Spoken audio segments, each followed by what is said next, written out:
Okay, this is the last day of section 6.2, right triangle trig, applications involving right triangles.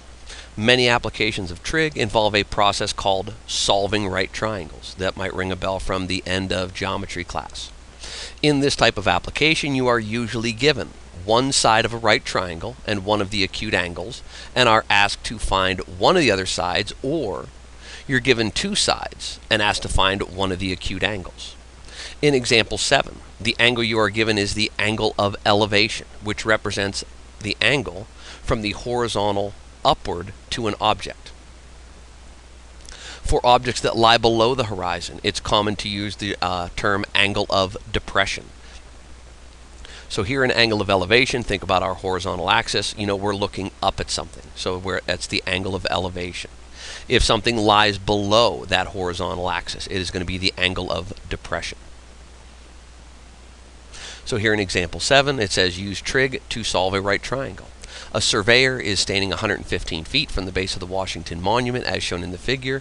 The surveyor measures the angle of elevation to the top of the monument at exactly 78.3 degrees. How tall is the Washington Monument? So sometimes these pictures can be a little confusing. I'm going to just make my own little triangle over here, sort of a sketch, and just keep the relevant information. So here we have the base of it. They're calling that X is 115 feet. So this is side X, and it's 115 feet.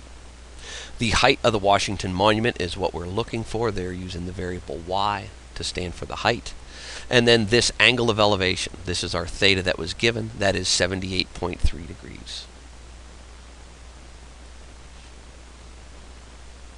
So now that we got a little simpler picture to work with, I'll get that out of the way. And now we want to find this height. We want to find this side of the triangle. And what it all boils down to is you're going to be given one side and you're looking for another. Related to our given angle here, theta. What we have and what we're looking for are the opposite side and the adjacent side. Opposite is what we're looking for. Adjacent is what we have. Well, what trig function deals with opposite and adjacent? Well, it has to be tangent. The tangent of some angle is equal to opposite over adjacent. Or in this case, for our specific problem, it's the tangent of 78.3 degrees. The tangent of 78.3 degrees is equal to opposite over adjacent. Opposite is our variable y. Adjacent is 115. So now we want to solve this for y, the height of this Washington Monument. And what we can do is multiply both sides by this 115 to get these to cancel, and we'll multiply this side by the same 115. So y is going to equal 115 times the tangent of 78.3 degrees. So make sure your calculator is in degree mode. Punch in 78.3, hit the tangent key, and then multiply that by 115. And we're going to find out that the height of the Washington Monument is approximately 555 feet, I think it was. Let me double check that. Yeah, approximately 555 feet. So we were given one side and one angle, and we set up a trig function to find that missing side that we were interested in.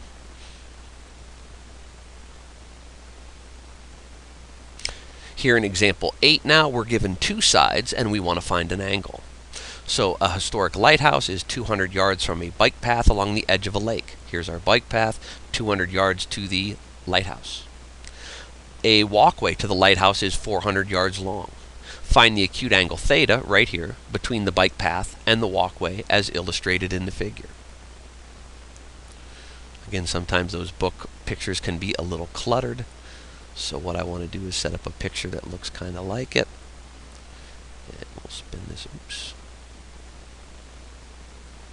And we're almost there. Flip this over to the other side.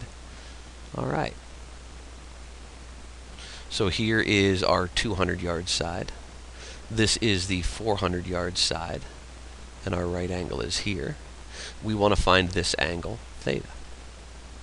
So we look at our angle, and from its perspective, what sides do we have?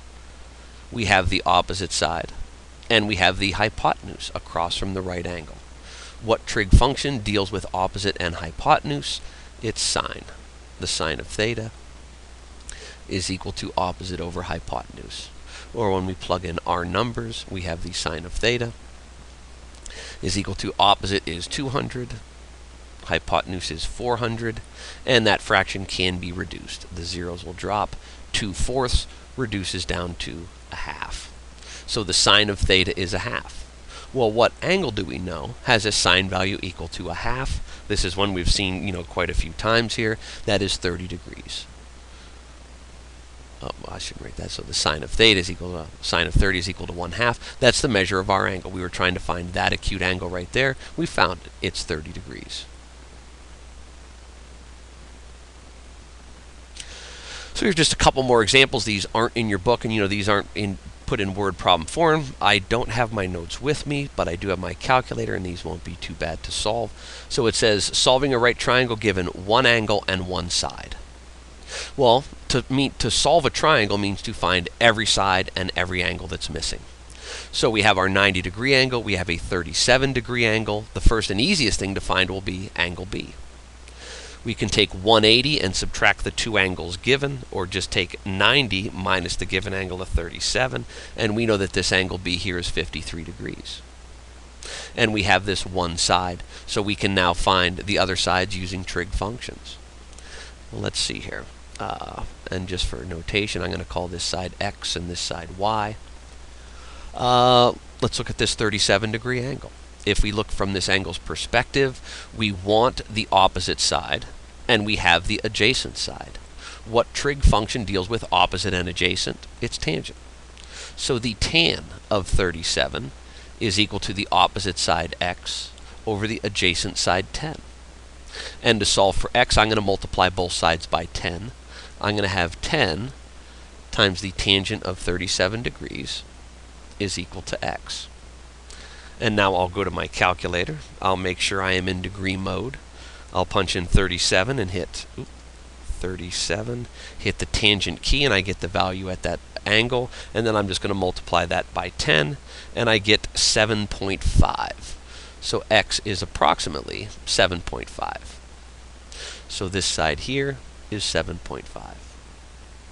Now what we could do, if we wanted to, we could use the Pythagorean theorem. We have two sides of the right triangle. We're missing the hypotenuse. We could do a squared plus b squared is equal to c squared. That would be acceptable. Well, let's keep going with a trig function, though. Let's do the 53-degree angle this time. It doesn't really matter. So from the 53-degree angle, we have the opposite side of 10, but we are missing the hypotenuse. So what trig function deals with opposite and hypotenuse? Sine. Sine, some old hippie. Sine is opposite over hypotenuse. So the sine of 53 degrees is equal to 10 over y. Again, we were solving here for the value of y. So to isolate the y variable, I can multiply both sides by y. I'll try to squeeze this in right here real small. So these will cancel, and we're going to get y times the sine of 53 is equal to 10. And then to get y alone, we're going to divide by the sine of 53. Y is equal to 10 over the sine of 53. And after you do enough of these, you start to notice a pattern here. From our original problem in red, we had the sine of 53 is 10 over y. And look at our end result. Y is equal to 10 over the sine of 53. Sort of what we did in a couple steps is we switched this trig function with this denominator variable. We just flip-flop those into their places. So now once we get to here, it is just button pushing on the calculator. I take the calculator and punch in 10 divided by 53 sine, and then you hit the enter key. And we get about approximately 12.5. So this hypotenuse y is approximately 12.5. So we have solved the right triangle. We found all three angles. Well, we had a right angle, we were given one, we found the third angle, and then we set up some trig functions and found the missing sides. In this last one, I believe this is the last example, now we're just going to solve it given two sides. So here we have two sides of the triangle, and I think the easiest route to go is let's find that hypotenuse right off the bat. And let's fall back to Pythagoras. So leg squared plus leg squared is equal to hypotenuse squared. 11 squared is 121. 16 squared is 256. 256, and that's equal to hypotenuse squared. If I add 121 and 256, I get 377. So the hypotenuse squared is 377. And if I square root both sides, I get the hypotenuse is approximately 19.4. And we'll just take that to one decimal place. So this hypotenuse here is 19.4. Now, since we have all three sides of the triangle and we're missing two angles, angle A and angle B, we can pick either angle and we can use any trig function that our heart desires. So let's do angle A first, and let's use sine. The sine of angle A is opposite over hypotenuse, 11 over 19.4. 11 divided by 19.4. If we divide that out, the sine of angle A, 11 divided by 19.4 is 0.5670 on a calculator display. Now to find the angle that goes with it, what we're going to do is take the inverse of each side. So I'm going to do the sine inverse of sine, and those are inverse functions, those will cancel, and I'll be left with A is equal to, I want to do the sine inverse of this decimal in my calculator display. So on our calculators, hit the second function key, and above the sign you see sine to the -1 power, and when we punch that, it will give us this angle in degrees, approximately 34.5 degrees. So angle A here, 34.5. Now we could, to make life easy, 180 degrees in a triangle, subtract the two angles we have to find the missing angle B, but let's keep going with the trig functions. You know, we did the sine of angle A, let's do the cosine of angle B. The cosine of angle B, cosine is adjacent over hypotenuse, so the adjacent side here is 11 over 19.4. Just like what we had here, but with a different trig function. But because we're dealing with cosine, we will get a different end result. So the cosine of B is equal to, again, that as a decimal, I'm going to just divide it here again, 11 divided by 19.4. We have our decimal that takes up the entire screen. I'm just going to write the first 4, 5670, and I want to find angle B. So I'm going to do the cos inverse of this side, and the cos and cos inverse will cancel. And I want to do the cos inverse of this decimal.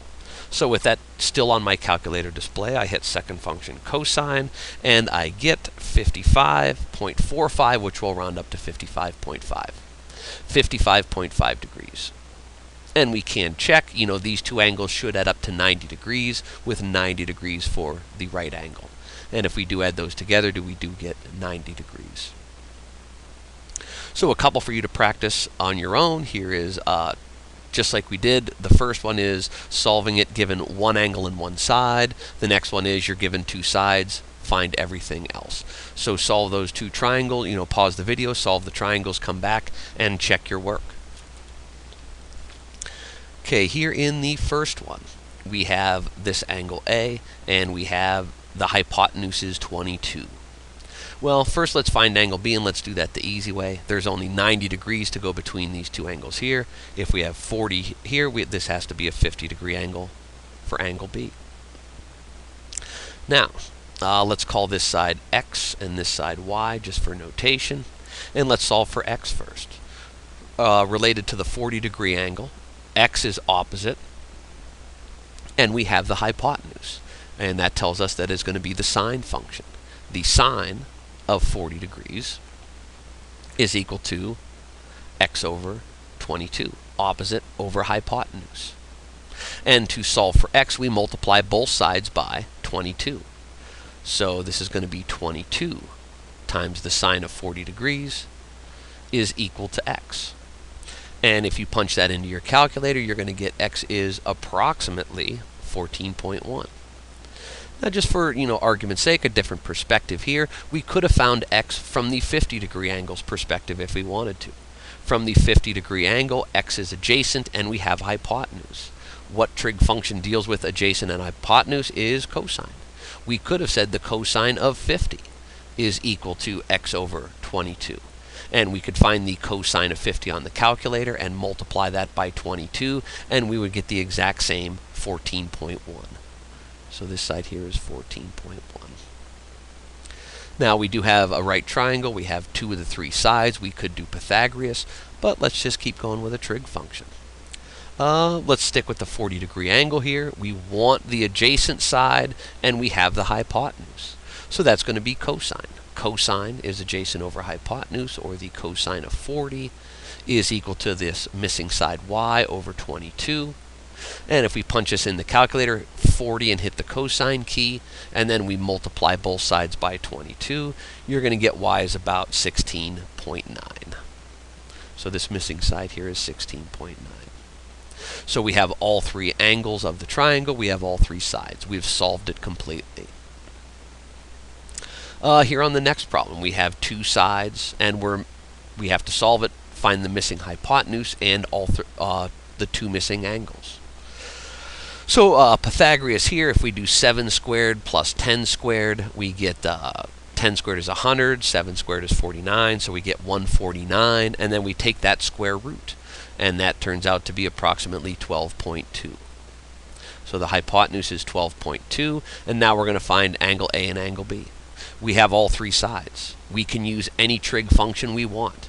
We haven't used tangent yet, so let's try tangent. Let's do the tangent of angle A. Tangent is opposite over adjacent. Opposite is 7, adjacent is 10. So 7 over 10. And we divide that, we'll get 0.7. So we want the tan of angle A is equal to 0.7.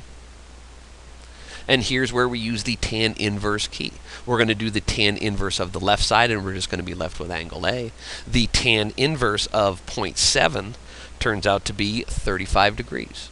So this is a 35-degree angle.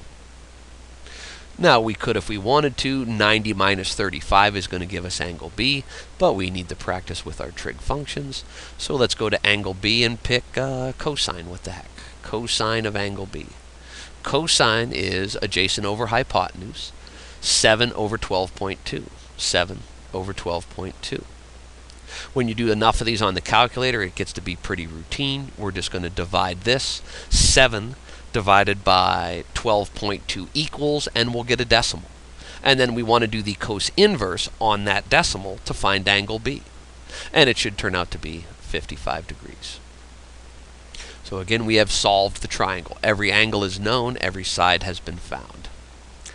For the homework, 55 to 58, numbers 62 and 63.